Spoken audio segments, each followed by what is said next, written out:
Hello everyone, welcome to our YouTube channel Rehnumai Tib. My name is Hamid Usmani and I am a final prof student of Jamia Tibia Devan from batch 2021 and 22. And today I am going to discuss about fatty liver, the silent epidemic of modern lifestyle in a very easy manner by step. So let's move further with the topic. Firstly, we'll go through the overview of this whole lecture. Firstly, we have the introduction of the topic, then we'll have the prevalence, sign and symptoms of the fatty liver, types of fatty liver. These are the two types of fatty livers that we will furtherly discuss, and the etiology, the cause of fatty liver, pathophysiology, and investigations, and most importantly, the management in Unani system in the end. So let's move further with the introduction of fatty liver. Fatty liver or hepatic steatosis is characterized by abnormal accumulation of triglycerides, that is more than 5% of liver weight within hepatocytes. यानी fatty liver जो है हमारा, उसको hepatic steatosis भी कहते हैं। ये तब होता है जब हमारे लिवर के अंदर जो लिवर का वेट है उसमें 5% से ज़्यादा फैट का एक्यूमुलेशन हो जाता है।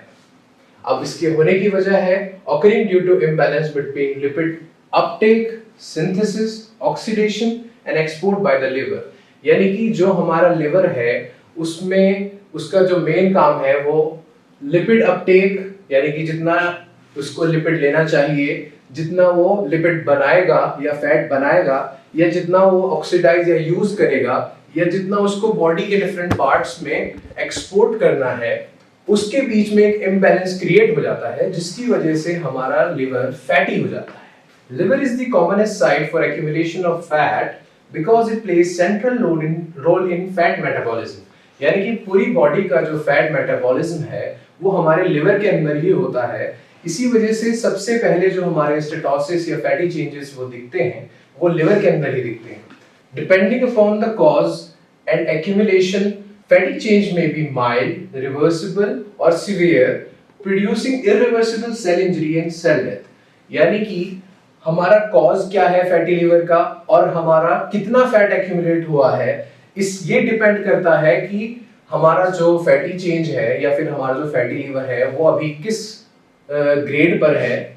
वो माइल्ड ग्रेड पर है, रिवर्सिबल है भी, यानी कि उसको रिवर्स बैक करके हम नॉर्मल लिवर बना सकते हैं, या फिर वो इरिवर्सिबल हो चुका है सेल इंजरी की वजह से, और इससे ज्यादा हद होगी जब वो सेल डेथ, यानी कि हिपेटोसाइट जो हमारे लिवर के सेल्स हैं वो उनकी डेथ ही हो चुकी, वो काम करना फंक्शनली बंद कर चुके हों। Moving forward to the prevalence of fatty liver, अगर हम देखें कि फैटी लिवर कितना हमारी पॉपुलेशन को परेशान कर रहा है, तो अगर देखें तो approximately 1 in every 3 individual has fatty liver disease. यानी कि हर 3 इंसान में से एक को आज फैटी लिवर है। कुछ को डायग्नोज्ड है, कुछ को अनडायग्नोज्ड है, और अनडायग्नोज्ड क्यों रहता है ये वो भी आप थोड़ी देर में जानेंगे। उसके बाद अगर नॉन अल्कोहलिक फैटी लिवर को देखें तो ओबीज इंडिविजुअल्स में वो 60 to 90% फाउंड किया जा चुका है, और टाइप 2 डायबिटीज के अंदर non alcoholic fatty liver disease करीबन 50 से 70% तक पाया जाता है।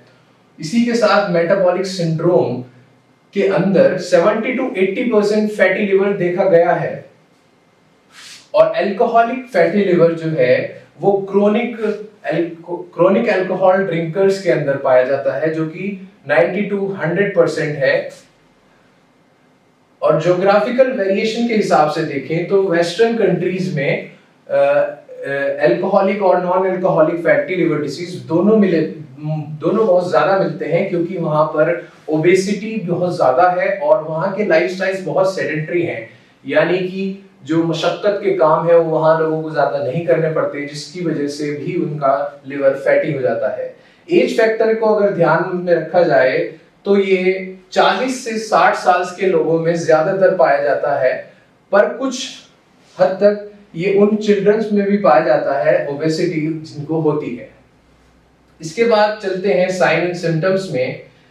साइन वो होते हैं जो एक डॉक्टर देख पाता है और सिम्टम्स होते हैं जो एक पेशेंट को खुद महसूस होते हैं। अब जहां तक बात है फैटी लिवर की, तो अर्ली स्टेज में फैटी लिवर असिम्प्टोमेटिक होता है, यानी कि इसके ज्यादातर सिम्टम्स दिखाई नहीं देते। लेकिन उसके अलावा भी अगर आप इसको डायग्नोज करना चाहें, सेल्फ डायग्नोज करना चाहें, तो आपको फटीग की, यानी कि आपको पूरे दिन थका थका हुआ महसूस होना और ज्यादा काम नहीं करते फिर भी आपको एनर्जेटिक नहीं फील कर रहे हैं, आप थके हुए महसूस करते हैं खुद को। उसके अलावा आपको जो आपका राइट अपर एब्डोमिनल एरिया है, जहां पर इस एरिया में जहां आपका लिवर है, वहां पर आपको एक डिस्कम्फर्ट सा होगा, लाइक यू फील कि there is something wrong there. इसके अलावा सेंसेशन ऑफ हैवीनेस और फुलनेस इन अपर एब्डोमेन, यानी कि एक दबाव सा महसूस हो सकता है और एक फुलनेस की कैपेसिटी, यानी कि भूख ना लगना और पेट भरा भरा सा फील होना, ये भी इसके साइन सिम्टम्स में आता है। इसके साथ ही हिपेटोमेगेली, यानी कि लिवर का साइज इंक्रीज हो जाता है। जब फैट का डिपोजिशन लिवर में बढ़ता है, उसकी वजह से लिवर का साइज भी इंक्रीज हो जाता है। अब अर्ली स्टेज के बाद अगर with the advancement of fatty liver आपके जो साइन एंड सिम्टम्स हैं वो एडवांस डिसीज में कुछ इस तरह होंगे, यानी कि एनोरेक्सिया होगा, यानी कि आपको भूख नहीं लगेगी, नौशिया जिसको उबकाई कहते हैं, उबकाई की सी फीलिंग होगी, अनइंटेंशनल वेट लॉस, यानी कि वेट कम हो रहा है लेकिन उसका रूट कॉज नहीं पता चल पा रहा है, और जॉन्डिस जिसको हम आम भाषा में पीलिया कहते हैं, एसाइटिस यानी कि जो हमारे एब्डोमिनल कैविटी में फ्लूइड रिटेंशन हो जाता है, यानी कि फ्लूइड इकट्ठा हो जाता है जिसको आमतौर पर पेट में पानी भर गया है, वो भी हो सकता है, और पीडल एडीमा जो कि पैरों पे वर्म का आ जाना, उसको पीडल एडीमा कहते हैं, ये भी इसकी एडवांस स्टेज में, क्योंकि लिवर जो है उसका फंक्शन बिल्कुल आखिरी दर्जे तक लॉस हो चुका होता है, जिसकी वजह से पीडल एडीमा कॉज होता है। और इजी ब्रूजिंग, यानी कि कोई घिसड़ लगी और उसका एकदम से निशान आना, उसको हम इजी ब्रूजिंग कहते हैं। चोट हल्की सी भी लगती है तो उसकी वजह से निशान पड़ जाते हैं। Let's move further to the types of fatty liver. Most importantly, there are two types of fatty liver. Primarily, it is alcoholic fatty liver disease, which is AFLD, and secondly, non-alcoholic fatty liver disease, NAFLD. These are the two types of fatty liver. Non-alcoholic fatty liver disease is nowadays called metabolic dysfunction associated steatotic liver disease. So primarily we'll discuss about alcoholic fatty liver disease. Alcoholic fatty liver disease is caused by chronic alcohol consumption, यानी कि जो हमारा alcoholic fatty liver disease है, जैसा कि इसका नाम है, अल्कोहल के कंजम्पशंस की वजह से, लेकिन अल्कोहल का कंजम्पशन क्रोनिक हो, यानी कि हद से ज्यादा और एक लंबे समय तक जब आप अल्कोहल या शराब का सेवन करते हैं, उन लोगों में ये डिसीज पाया जाता है। which alters normal hepatic metabolism, यानी कि जो नॉर्मली लिवर का हमारे मेटाबॉलिज्म है उसको ये डिस्टर्ब कर देता है, जिसकी वजह से ये डिसीज होता है। Alcoholic metabolism increases the NADH by NAD+ ratio. Alcohol के सेवन से या फिर शराब के सेवन से हमारा ये रेशियो इंक्रीज हो जाता है, जिसकी वजह से फैटी एसिड ऑक्सीडेशन कम हो जाता है बॉडी में और ट्राइग्लिसराइड्स ज्यादा बनने लगते हैं।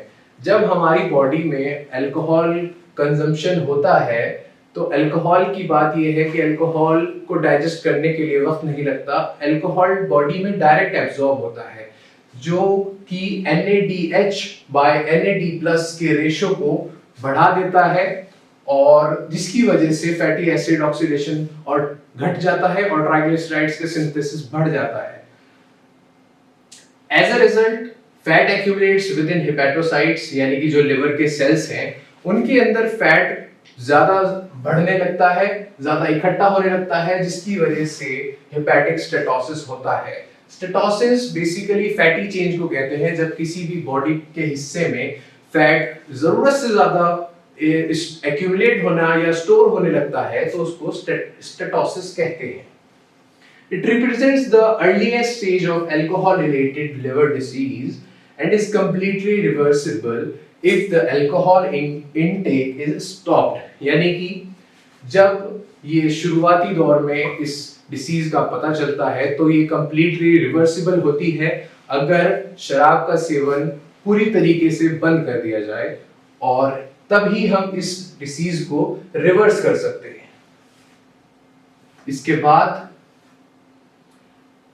at this stage there is usually no significant inflammation or fibrosis, यानी कि इस स्टेज के शुरुआती स्टेज के अंदर लिवर के अंदर कोई भी वर्म नहीं होता है और कोई भी फाइब्रोसिस यानी कोई भी स्कार फॉर्मेशन, कोई भी जख्म अभी तक लिवर पर नहीं हुआ है। लिवर का आर्किटेक्चर यानी कि जो एनाटॉमी ऑफ लिवर है वो भी अब तक सेफ है यानी कि प्रिजर्व्ड है।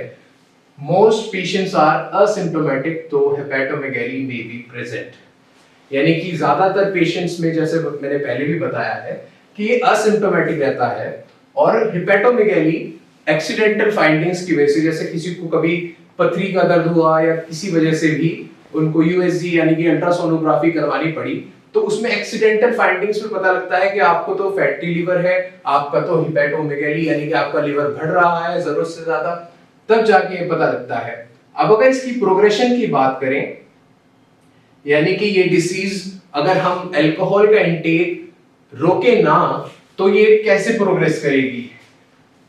फैटी लिवर को अगर हम यहां पर रोक लगा देंगे, अगर पेशेंट यहां पर अल्कोहल लेना छोड़ दे तो उसको ये प्रोग्रेशन नहीं देखना पड़ेगा, उसका लिवर फैटी लिवर से दोबारा नॉर्मल हेल्दी लिवर बन सकता है। मगर कुछ लोग अगर इस कंडीशन पर आकर भी अल्कोहल का इंटेक जारी रखें, अल्कोहल का कंजम्पशन करते रहे, तो उनका अल्कोहलिक हेपेटाइटिस और उसके बाद प्रोग्रेशन सिरोसिस तक भी हो सकता है। ये तो सिर्फ लिवर में वर्म की बात है, लेकिन वो तो फाइब्रोसिस के बाद सिरोसिस यानी कि जो हमारा लिवर है उसके अंदर जख्म बन जाएंगे और उसकी फंक्शनिंग भी खत्म हो जाती है। इसके बाद ये तीनों स्टेजेस हैं, फैटी लिवर जो कि सिंपल एक्यूमुलेशन है, अल्कोहलिक हेपेटाइटिस यानी कि जो हेपेटोसेलुलर इंजरी है वो सिर्फ उसमें अभी इन्फ्लेमेशन हुआ है, बैलूनिंग डिजनरेशन हुई है, मेलरी बॉडीज फाइंड आउट हुई है, तब तक भी पेशेंट को कहा जाएगा कि अब भी थोड़ा आप पे मौका है, आप रिवर्स कर सकते हैं। लेकिन अगर इसके बावजूद सिरोसिस होता है तो वो हमारी इरिवर्सिबल कंडीशन है, यानी कि इरिवर्सिबल फाइब्रोसिस है जिसमें हमारा नोड्यूलर रीजनरेशन हो जाता है leading to portal hypertension and liver failure. Portal hypertension यानी कि जो हमारा ब्लड गट से लिवर में जा रहा है उसका जो स्पीड है, उसकी जो टेंशन है वो बढ़ जाती है, और नोड्यूलर रीजनरेशन यानी कि जो लिवर का एक मैकेनिज्म है जिसमें लिवर अपने आप को, अपने सेल्स को बचाने की कोशिश करता है, उस नोड्यूलर रीजनरेशन से वो पता चलता है। Thus, alcoholic fatty liver is a benign but warning stage, reversible with abstinence, यानी कि अगर छोड़ दिया है किसी ने अल्कोहल का कंजम्पशन तो वो उसको रिवर्स कर सकता है, yet capable of progressing to severe and irreversible liver disease if alcohol consumption persists। जैसा मैंने बताया, अगर उसके बावजूद भी कोई अल्कोहल का कंजम्पशन नहीं छोड़ता है तो ये प्रोग्रेस करके एक बड़ी बीमारी भी बन सकता है। इसके बाद let's move further to non alcoholic fatty liver disease, जिसको आजकल metabolic dysfunction associated steatotic liver disease यानी कि MASLD भी कहा जाता है। और नॉन अल्कोहलिक लिवर डिसीज को देखते हैं। Non alcoholic liver disease is defined as excessive accumulation of fat. Excessive यानी 5% हेपेटोसाइट्स यानी कि जो लिवर के सेल्स हैं, अगर उनमें 5% से ज्यादा फैट का एक्यूमुलेशन होता है in the liver in the absence of significant alcohol intake or other secondary causes of hepatic steatosis, यानी कि कोई इतनी अमाउंट में अल्कोहल का इंटेक नहीं कर रहा है कि वो अल्कोहलिक लिवर डिसीज बने, और उसकी दूसरी वजह हो सकती है हेपेटिक स्टेटोसिस, जो कि किन कारण से होगा वो हम आगे डिस्कस करेंगे। It represents the hepatic manifestation of metabolic syndrome. अब इस वर्ड को देखिए आप, मेटाबॉलिक सिंड्रोम। मेटाबॉलिक सिंड्रोम असल में उन 5 कंडीशंस के ग्रुप को कहते हैं जो हमारी किसी पेशेंट में जब हाइपरटेंशन, इंसुलिन रेजिस्टेंस या फिर टाइप 2 डायबिटीज मेलाइटस और हाइपर ट्राइग्लिसराइडीमिया, उसके साथ लो एचडीएल कंसंट्रेशन, जब इनमें से कोई भी 3 डिसीज या 3 प्रॉब्लम्स एक साथ इकट्ठी हो जाती हैं तो उनको मेटाबॉलिक सिंड्रोम कहा जाता है। अब उस मेटाबॉलिक सिंड्रोम का जो लिवर पर यानी कि हेपेटिक मैनिफेस्टेशन, लिवर पर जो असर आता है उसकी वजह से भी फैटी लिवर हो जाता है और इसको ही नॉन अल्कोहलिक फैटी लिवर कहते हैं। इसके बाद चलते हैं आगे। Non alcoholic fatty liver disease is strongly associated with insulin resistance, जैसे मैंने बताया, and commonly seen in patients with obesity, यानी कि जिनमें हद से ज्यादा फैट होता है, मोस्टली एब्डोमिनल ओबेसिटी, जो कि मेटाबॉलिक सिंड्रोम का एक पार्ट है। एब्डोमिनल ओबेसिटी यानी जिनके फैट, बेली फैट जिनका ज्यादा होता है, और टाइप 2 डायबिटीज मेलाइटस, जिसको शुगर की बीमारी आमतौर पे कहा जाता है। डिसलिपिडीमिया यानी कि बॉडी के ब्लड में जो लिपिड की कंसंट्रेशन है वो बिगड़ जाती है, डिस्टर्ब हो जाती है, उसको डिसलिपिडीमिया कहते हैं। और हाइपरटेंशन यानी कि जिसको बीपी बढ़ जाता है उनको भी ये डिसीज होने के ज्यादा चांसेस हैं। इसके बाद सब टाइप्स को देखेंगे non alcoholic fatty liver disease के, जो कि मेनली 2 टाइप्स हैं। पहला है सिंपल स्टेटोसिस, जिसको हम कैरेक्टराइज कर सकते हैं फैट डिपोजिशन से हेपेटोसाइट्स के अंदर, और इसमें और नेक्स्ट टाइप में जो डिफरेंस है मेनली वो ये है कि ये रिवर्सिबल है और यूजुअली असिम्प्टोमेटिक है, कोई सिग्निफिकेंट इन्फ्लेमेशन नहीं है, यानी कि the liver is free from inflammation until now, benign है और लो रिस्क है प्रोग्रेशन का, यानी कि अब तक भी लिवर में कोई इतनी बड़ी प्रॉब्लम नहीं है कि वो प्रोग्रेस होकर और बुरी बन सके। इसके साथ कोई नो हेपेटोसाइट बैलूनिंग और फाइब्रोसिस है, और ये रिवर्सिबल है विद लाइफस्टाइल मॉडिफिकेशन, यानी कि अगर आप अपना जीने का तरीका थोड़ा बदल लें तो आप इसको रिवर्स बड़ी आसानी के साथ कर सकते हैं। इसके बाद हम इसके सब टाइप नंबर 2 पर जाएंगे, जो कि एक वल्नरेबल टाइप है, नॉन अल्कोहलिक स्टेटोहेपेटाइटिस, जिसको शॉर्ट फॉर्म में नैश भी कहते हैं। इसको कैरेक्टराइज करने के लिए हेपेटिक स्टेटोसिस होता है, इसके अंदर लिवर के अंदर इन्फ्लेमेशन यानी कि सूजन भी आ जाती है लिवर के अंदर, और जो लिवर के सेल्स हैं उनमें इंजरी भी हो जाती है, जो कि बैलूनिंग डीजनरेशन से पता चलती है। इसके अंदर लोब्यूलर इन्फ्लेमेशन भी मिलता है, और ये represents the progressive form of NAFLD, यानी कि non alcoholic fatty liver disease की प्रोग्रेसिव स्टेज है। और ये फाइब्रोसिस, उसके बाद सिरोसिस, और यहाँ तक कि हेपेटोसेलुलर कार्सिनोमा यानी HCC में भी ये कन्वर्ट कर सकता है अपने आप को। अब फाइब्रोसिस और सिरोसिस की अगर बात करें तो फाइब्रोसिस एक रिवर्सिबल कंडीशन है, यानी कि इसमें जो हमारा लिवर है उसमें स्कार फॉर्मेशन होना शुरू होता है। अभी तक भी फाइब्रोसिस की कंडीशन तक भी हमारा लिवर का आर्किटेक्चर सेफ रहता है, प्रिजर्व्ड रहता है, लेकिन अगर वो एक बार सिरोसिस में कन्वर्ट हो गया तो इरिवर्सिबल कंडीशन बन जाती है, जहां पर स्कार फॉर्मेशन हद से ज्यादा हो सकता है और वो इरिवर्सिबल टू चेंज है। इसके बाद अब हम देखेंगे ईटियोलॉजी, यानी कि कॉज क्या है, फैटी लिवर होने के वजूहात क्या क्या हैं। उसको बेसिकली 2 तरीके से क्लासिफाई किया गया है। पहला जो हमारा टाइप है वो है एक्सेस फैट लोड, यानी कि लिवर के ऊपर जब एक्सेस फैट लोड, जरूरत से ज्यादा फैट का लोड आ जाता है, तब ये इन कंडीशंस में फैटी लिवर कॉज होता है। पहला है उसमें से, इसमें बेसिकली जो लिवर की हमारी मेटाबॉलिक कैपेसिटी है वो ओवरड्रीम हो जाती है। इसमें पहली जो हमारा सब टाइप है वो है obesity. Increased adipose tissue lipolysis leads to excess free fatty acid influx into the liver, resulting in triglyceride accumulation। यानी कि हमारे जो एडिपोज टिश्यू हैं उनसे जब फैट लिवर के अंदर आता है तो वो एक्सेस फ्री फैटी एसिड आते हैं लिवर के अंदर, और उनका जो कन्वर्जन है एनर्जी में वो नहीं हो पाता, और उसकी वजह से ट्राइग्लिसराइड हमारे लिवर के अंदर एक्यूमुलेट हो जाते हैं, यानी कि जरूरत से ज्यादा बढ़ जाते हैं। दूसरा है इसमें डायबिटीज मेलाइटस, जिसमें इंसुलिन रेजिस्टेंस जो है वो हमारा लाइपोलाइसिस को बढ़ा देता है, और हेपेटिक अपटेक जो है फ्री फैटी एसिड्स का वो बढ़ जाता है, जिसकी वजह से फिर से ट्राइग्लिसराइड्स के जो सिंथेसिस है उन्हें बढ़ाना पड़ता है।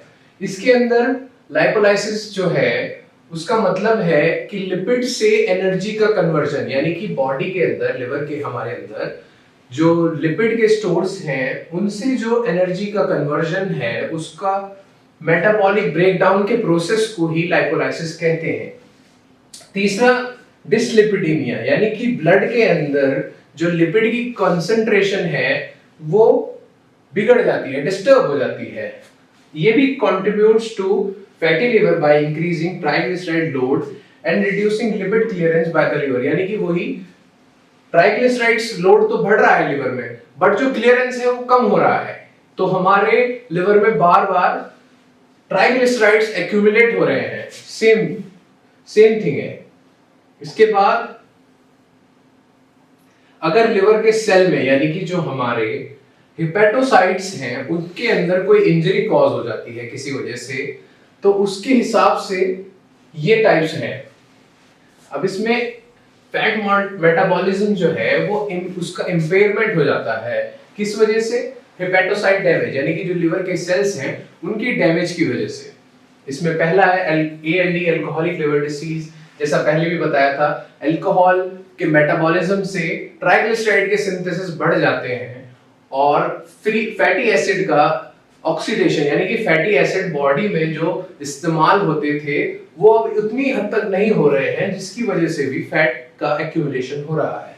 इसके बाद starvation, increased mobilization of fat from adipose tissue to the liver exceeds the liver's ability to oxidize or export fat, यानी कि जब हमारे एक्सटर्नल किसी सोर्स से हमें न्यूट्रिएंट्स नहीं मिल पा रहे हैं तो हमारे फैट का मोबिलाइजेशन, जो हमारे एडिपोज टिश्यू है, फैट स्टोर्स है बॉडी के, उन फैट स्टोर से लिवर की तरफ मोबिलाइजेशन फैट का बढ़ जाता है, जिसकी वजह से हमारा लिवर की जो एबिलिटी है फैट को ऑक्सीडाइज करने की और एक्सपोर्ट करने की पूरी बॉडी में, वो भी बढ़ जाती है, जिसकी वजह से फैटी लिवर कॉज होता है।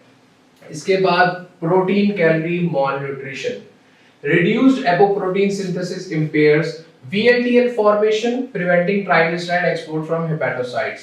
प्रोटीन कैलोरी malnutrition में क्या होता है, जब बॉडी में प्रॉपर इनटेक ऑफ प्रोटीन नहीं मिल पाता बॉडी को, तो जो हमारी लिपोप्रोटीन असेंबली है वो इनकम्प्लीट रह जाती है, जिसकी वजह से भी हमारा ट्राइग्लिसराइड एक्सपोर्ट कम हो जाता है, क्योंकि ट्राइग्लिसराइड्स को लिवर से एक्सपोर्ट करने के लिए VLDL फॉर्मेशन बहुत जरूरी है। जो हमारा लिवर है उसमें से ट्राइग्लिसराइड जब भी बाहर आएंगे तो VLDL बन के उसके बाद बाहर आते हैं, जिसके लिए प्रोटीन्स की जरूरत होती है। अब इनकी malnutrition में, प्रोटीन की malnutrition में भी हमारा फैटी लिवर कॉज होता है। इसके बाद क्रोनिक इलनेसेस जैसे ट्यूबरक्लोसिस, यानी कि prolong illness alters hepatic metabolism and increases fat deposition, यानी कि किसी लंबे समय से किसी क्रोनिक बीमारी के अंदर कोई मरीज मुलविस है तो भी उसका जो हेपेटिक मेटाबॉलिज्म है वो डिस्टर्ब हो जाता है, जिसकी वजह से भी फैट का डिपोजिशन बढ़ जाता है। इसके बाद ईटियोलॉजी के और टाइप्स देखेंगे। हाइपोक्सिया, यानी कि जो हमारा reduced oxygen supply impairs mitochondrial oxidation of fatty acid resulting in hepatic triglyceride accumulation। Hypoxia में जो हमारा फैटी एसिड्स का ऑक्सीडेशन होता है वो असल में माइटोकॉन्ड्रिया के अंदर होता है। अब माइटोकॉन्ड्रिया को जब प्रॉपर सप्लाई नहीं मिलेगी ऑक्सीजन की तो वो फैटी एसिड्स का ऑक्सीडेशन नहीं हो पाएगा, जिसकी वजह से भी फैटी लिवर कॉज होगा। उसके बाद हेपेटोटॉक्सिन्स, जो हमारे लिवर के अंदर टॉक्सिक सब्सटेंसेस हैं जिनका एक्यूमुलेशन की वजह से लिपिड्स के मेटाबॉलिज्म को डिस्टर्ब कर देता है जो हमारे बाहर से या तो एक्सटर्नल सोर्स से या इंटरनल सोर्स से कोई भी हेपेटोटॉक्सिन्स यानी कि जो भी ऐसी ड्रग्स हैं या ऐसी कोई भी फूड्स वगैरह हैं जो हमारे लिवर के लिए टॉक्सिक हैं, उनसे भी फैटी लिवर कॉज होता है। उसके बाद ड्रग इंड्यूस्ड लिवर इंजरी, यानी कि बहुत सी ऐसी ड्रग्स होती हैं जो कि लंबे समय तक अगर कोई खाए तो भी उसको फैटी लिवर कॉज हो सकता है। जैसे फॉर एग्जांपल मेथोट्रेक्सेट एक मेडिसिन है जो कि अगर ली जाए लंबे समय तक तो वो भी फैटी लिवर कॉज करती है। उसके अलावा सबसे लास्ट में रेस सिंड्रोम। रेस सिंड्रोम में भी माइटोकॉन्ड्रियल डिसफंक्शन हो जाता है जिसकी वजह से फैटी एसिड ऑक्सीडेशन डिस्टर्ब हो जाता है। सेम ऊपर की तरह जैसे मैंने बताया था अभी हाइपोक्सिया में, उसमें भी माइटोकॉन्ड्रिया के अंदर प्रॉपर ऑक्सीजन सप्लाई नहीं मिल पा रही थी, इस वजह से फ्री फैटी एसिड्स का एक्यूमुलेशन हो रहा था, ऑक्सीडेशन नहीं हो पा रहा था। अब रेस सिंड्रोम में भी सेम माइटोकॉन्ड्रियल डिसफंक्शन हो रहा है जिसकी वजह से हमारा फैट ऑक्सीडेशन यानी कि फैट का यूजेज नहीं हो पा रहा है, उसी की वजह से हमारी बॉडी में फैटी चेंजेस यानी कि स्टेटोसिस दिख रहे हैं। Coming further to pathophysiology of fatty liver disease. Fatty liver की पैथोफिजियोलॉजी यानी कि किस तरीके से ये बॉडी में कॉज होता है, उसके लिए हमें फैट के मेटाबॉलिज्म को अच्छे से समझना पड़ेगा, जिसके लिए एक डायग्राम यहाँ पर दिया गया है। फैट के मेटाबॉलिज्म में बेसिकली दो जगह से लिवर में फैट आता है। पहला तो हमारी डाइट से यानी कि जो भी हम खा रहे हैं उससे हमें फैट्स मिलते हैं। दूसरा हमारा जो एडिपोज टिश्यू यानी कि हमारी बॉडी के अंदर जो फैट स्टोर्स होते हैं, जो हमारी चर्बी होती है बॉडी में और डिफरेंट टाइप्स जो हमारे फैट स्टोर्स हैं बॉडी के अंदर, उनको एडिपोज टिश्यू कहते हैं। तो लिवर के अंदर इन्हीं दो जगह से फैट आता है।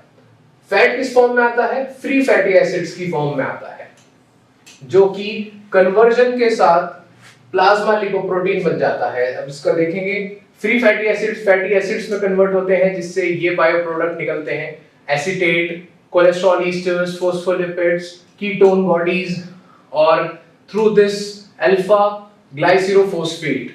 इसके बाद फैटी एसिड ट्राइग्लिसराइड्स में कन्वर्ट होते हैं और जैसा मैंने अभी बताया था कि ट्राइग्लिसराइड्स को लिपोप्रोटीन में कन्वर्ट करने के लिए एक लिपिड एक्सेप्टर प्रोटीन की जरूरत पड़ती है, जो कि प्रोटीन मोलन्यूट्रिशन में बॉडी को प्रॉपर तरीके से नहीं मिल पाता। अब जो हमारा ये हिपेटोसाइट है वो नॉर्मल की बात करें तो लिपोप्रोटीन प्लाज्मा लिपोप्रोटीन में कन्वर्ट होता है और प्लाज्मा लिपोप्रोटीन की फॉर्म में ही लिवर से पूरी बॉडी में सर्कुलेट करता है। इसके बाद fatty liver develops due to an imbalance between the uptake, synthesis, oxidation and export of fatty acids in the liver.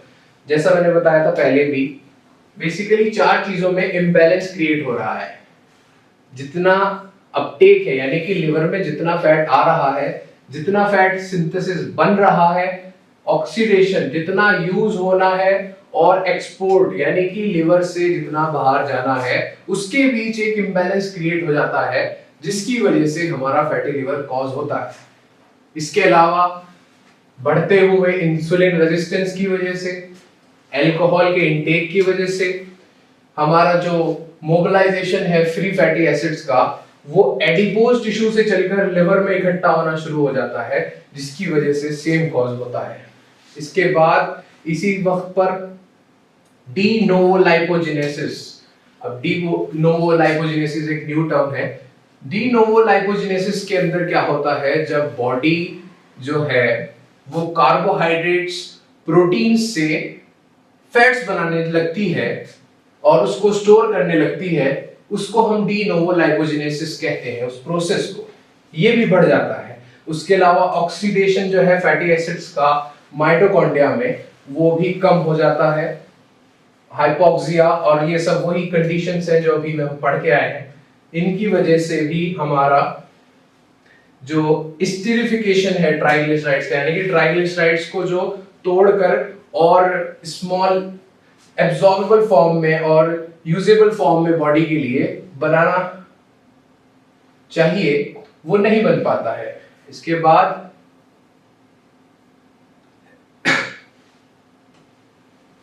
हमारा जो ट्राइग्लिसराइड्स है वो लिवर के अंदर से VLDL की फॉर्म में निकलता है और VLDL का जो सिंथेसिस है, यानी कि VLDL का जो बनना है और उसका जो सिक्रीशन है वो लाइपोप्रोटीन्स की वजह से कम हो जाता है, क्योंकि लाइपोप्रोटीन्स हमारी बॉडी में कम एक्सटर्नली कम आ रहे हैं या इंटरनली हमारी बॉडी उनको नहीं बना पा रही सही से, जिसकी वजह से वही एक्यूमुलेशन होता है। इसके बाद परसिस्टेंट फैट एक्यूमुलेशन से एक ऑक्सीडेटिव स्ट्रेस की कंडीशन कॉज हो जाती है और एक लिपिड पेरोक्सीडेशन की कंडीशन कॉज हो जाती है, जिसकी वजह से हमारी जो लिवर के सेल्स हैं उनमें इंजरी और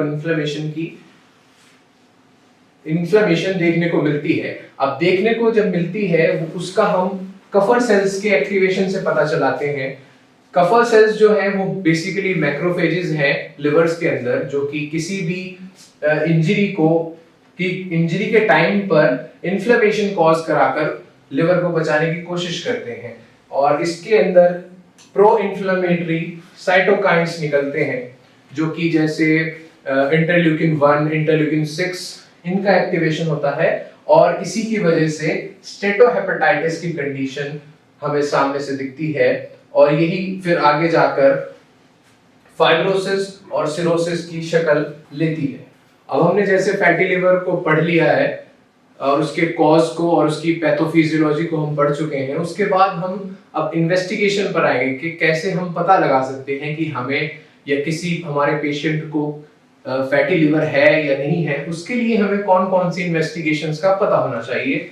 तो सबसे पहले लिवर फंक्शन टेस्ट, जिसे LFTs भी कहते हैं, इन इन्वेस्टिगेशन के अंदर mild to moderate elevation of ALT and AST, यानी कि जो हमारा LFT है उसके अंदर जो ये मार्कर्स हैं ALT और AST वो हमें रेज्ड मिलेंगे।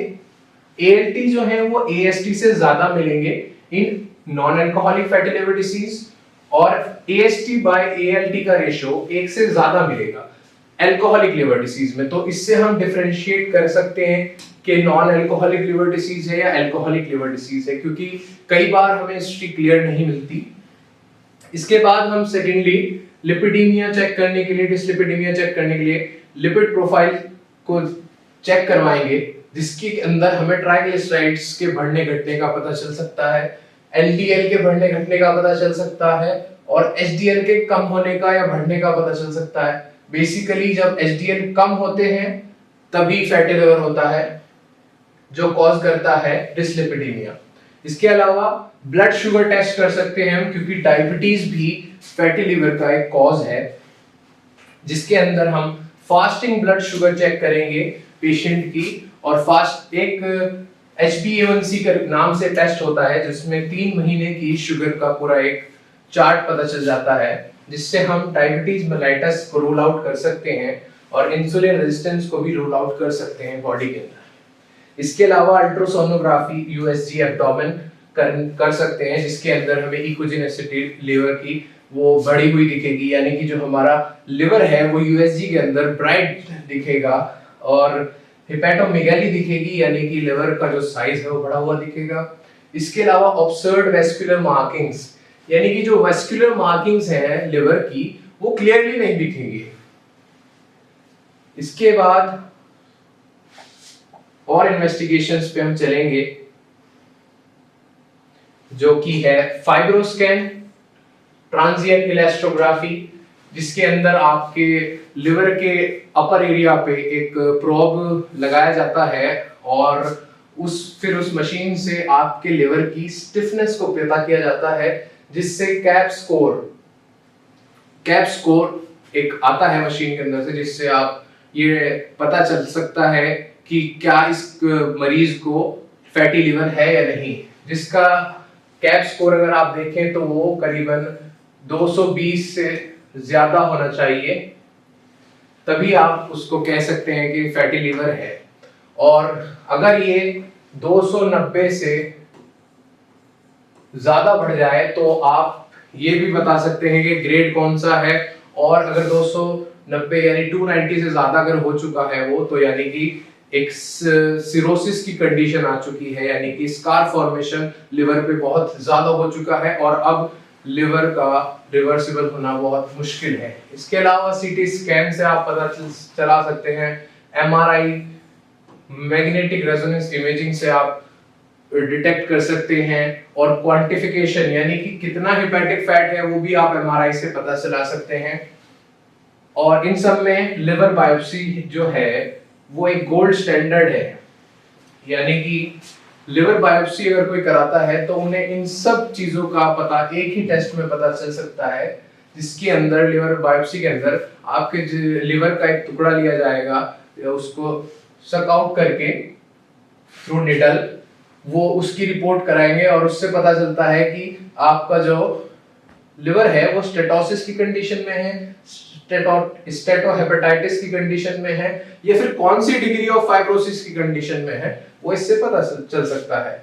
अब मेनली हम बात करेंगे मैनेजमेंट इन यूनानी सिस्टम की। यूनानी सिस्टम के अंदर मैनेजमेंट में सबसे पहले हम इलाज बिल ग़िज़ा यानी कि डाइटोथेरेपी की ब्रांच में किन किन फूड्स को हम लेकर, यानी कि कौन से ऐसे फूड्स हैं जो बेनिफिशियल रहेंगे हमारे फैटी लिवर के अंदर, उनको हम देखेंगे। तो इसमें टाइप ऑफ फूड बताए हैं, फ्रूट्स एंड वेजिटेबल्स जो कि हाई इन फाइबर हैं एंड एंटीऑक्सीडेंट्स हैं। इसमें फ्रूट्स और वेजिटेबल्स यानी कि फल और सब्जियों का सेवन ज्यादा करें। इसके अंदर कहा जाता है कि अगर आप चाहते हैं कि आपका फैटी लिवर रिवर्स हो जाए तो आप कम से कम 40% अपना फूड अनकुक्ड खाएं। अब अनकुक्ड में फ्रूट्स और वेजिटेबल्स आप रॉ कंडीशंस में खा सकते हैं, उन्हें अच्छी तरह प्रॉपर्ली धोकर, जिसमें बेरीज, लीफी ग्रीन्स जो भी आपको पसंद हो। इसके बाद होल ग्रेन्स, जिसमें आप ओट्स ले सकते हैं, ब्राउन राइस, क्विना, और लीन प्रोटीन्स ले सकते हैं आप। लीन प्रोटीन्स यानी कि जिसके अंदर कार्ब्स और प्रोटीन का जो रेशियो है उसमें प्रोटीन नॉर्मल से ज्यादा हो, उनको हम लीन प्रोटीन्स कहते हैं, जिसमें चिकन, लेग्यूम्स वगैरह, फिश है। इसके अलावा फैट्स भी बहुत जरूरी हैं आपकी बॉडी के लिए, लेकिन वो फैट्स हेल्थी फैट्स की फॉर्म में अगर आप लें, यानी कि जो आपका जनरल पाम ऑयल है, रिफाइंड ऑयल है, उसको आप छोड़कर ऑलिव ऑयल ले सकते हैं, और एवोकाडो से आप ऑयल ले सकते हैं। नट्स आप डायरेक्ट, सीड्स आप डायरेक्ट खाकर अपना हेल्दी फैट्स का इंटेक पूरा कर सकते हैं, जो कि एचडीएल के बनने में आपकी बॉडी की मदद करेगा। उसके अलावा लो फैट डेयरी ले सकते हैं आप, यानी कि योगर्ट और स्किम मिल्क। स्किम मिल्क उसको कहते हैं जो दूध के ऊपर से पूरी क्रीम निकाल ली जाती है, जिसमें फैट की कंसंट्रेशन बहुत कम हो जाती है और प्रोटीन और न्यूट्रिएंट्स की उस मिल्क के अंदर कंसंट्रेशन बढ़ जाती है, तो वो ज्यादा फायदेमंद रहता है। ग्रीन टी ले सकते हैं आप। इसके अलावा एक ब्लैक कॉफी भी ले सकते हैं, जो कि एक अच्छा सोर्स ऑफ फूड है, जो कि फैटी लिवर को जड़ से उखाड़ देता है। इसके बाद हम चलते हैं उन फूड्स के ऊपर जिनको आपको फैटी लिवर की कंडीशन में अवॉइड करना है। जो फूड्स आपको फैटी लिवर में नहीं खाने हैं वो हैं शुगरी फूड्स और ड्रिंक्स, जैसे कि कोल्ड ड्रिंक्स वगैरह होते हैं। और शुगरी फूड में यानी कि जो डेजर्ट्स हैं और स्वीट्स हैं किसी भी तरीके की, कुछ टाइम आपको उनसे परहेज करना पड़ेगा। रिफाइंड कार्ब्स यानी कि जो वाइट ब्रेड है, वाइट राइस है, पेस्ट्रीज हैं, ये भी एकदम हाई ग्लाइसेमिक इंडेक्स होता है इन सब का, यानी कि ये बॉडी में एकदम ग्लूकोज का राइज करती हैं, जो कि फैटी लिवर के लिए एक अच्छी बात नहीं है। फ्राइड और फास्ट फूड्स आपको नहीं लेने हैं, क्योंकि बहुत ज्यादा इसमें ट्रांस फैट्स होते हैं और सैचुरेटेड फैट्स होते हैं, जो कि ब्रेक डाउन बहुत मुश्किल होता है जिनका। रेड और प्रोसेस्ड मीट्स कम से कम लेने हैं आपको। अल्कोहल तो बिल्कुल जीरो लेना है। Even small amounts can worsen liver damage, बिल्कुल आपको कट कर देना है अल्कोहल को। हाई सॉल्ट फूड्स भी नहीं लेने हैं, क्योंकि इससे हाइपरटेंशन यानी कि जो हमारा बीपी है वो बढ़ेगा, तो वो भी परेशान करेगा फिर आपको फैटी लिवर के अंदर।